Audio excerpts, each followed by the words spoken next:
এবং আমি আজকে যারা এখানে উপস্থিত হয়েছেন দেশের বিভিন্ন প্রান্ত থেকে, আমি জানি খুব কষ্ট করে এসেছেন। আমার ঠাকুরগাঁ থেকেই তো আপনার সারা রাত ট্রেনে চেপে প্রায় 35 জন এসেছে। তো এই যে এখানে সবাই এসছেন, কিন্তু আমরা আপনাদের ঠিক মতো বসার ব্যবস্থা করতে পারিনি, কারণ এখানে যে লজিস্টিক সাপোর্ট সেটা আমরা ঠিক সেভাবে অ্যারেঞ্জ করতে পারিনি। তার জন্য আমি আপনাদের কাছে দুঃখ প্রকাশ করছি, ক্ষমা চেয়ে নিচ্ছি। অপরাধটা আমাদের।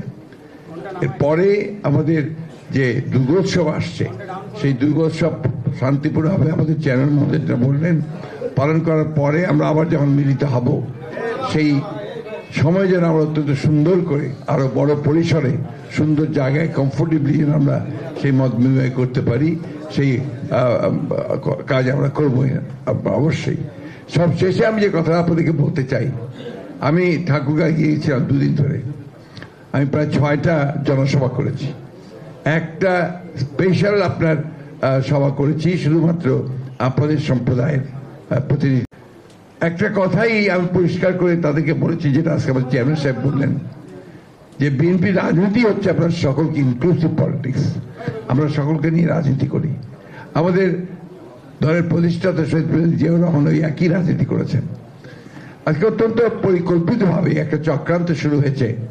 আমাদের এই যে একটা ভয়াবহ দানবকে আমরা যে ছড়ালাম, একটা অবিশ্বাস্য একটা বিপ্লবের মধ্য দিয়ে, ছাত্র জনতার আন্দোলনের মধ্য দিয়ে দীর্ঘ 15 বছর লড়াই করে, তারপরে এই বিপ্লবকে ব্যর্থ করার জন্য আমাদের পরিকল্পিতভাবে একটা ষড়যন্ত্র হয়েছে, চক্রান্ত হয়েছে। এটা অস্বীকার করবার কোনো উপায় নেই।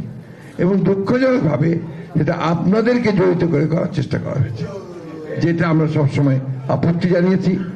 ইন্ডিয়ান জার্নালিস্টরা এসছে দলে দলে, সবাইকে একটা কথা বলার চেষ্টা করেছি আমরা, সেটা হচ্ছে যে এই পরিবর্তনের পরে যেটুকু ঘটেছে সেটা সম্পূর্ণভাবে রাজনৈতিক, সেটা কোনো সাম্প্রদায়িক নয়।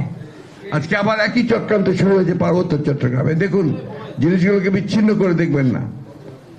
আজকে পার্বত্য চট্টগ্রামে একইভাবে ষড়যন্ত্র শুরু হয়েছে। এটাকেও কিন্তু আমাদেরকে অবশ্যই রুখে দাঁড়াতে হবে। বাংলাদেশের মানুষ, আমরা 71 সালে স্বাধীনতা যুদ্ধ করে স্বাধীন হয়েছি, পাশাপাশি হিন্দু মুসলমান বৌদ্ধ খ্রিস্টান দাঁড়িয়ে। আজকে স্বাধীন হয়েছি, দ্বিতীয়বার বলছি আমরা, আমাদের সেই স্বাধীনতাকে রক্ষা করতে আবারও পাশাপাশি দাঁড়িয়ে আমাদেরকে সেই স্বাধীনতাকে রক্ষা করতে হবে।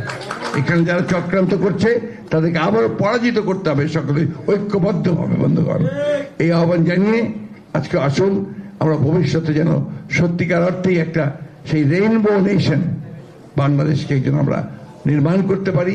আমাদের দেশনায়ক যেন তারেক রহমানের নেতৃত্বে সেই লক্ষ্যে আমরা এগিয়ে যাই। আপনাদের সকলকে আবারও ধন্যবাদ, স্বাগত জানাচ্ছি। কিন্তু দুঃখজনকভাবে সকলকে কমফোর্ট দিতে পারিনি। Next time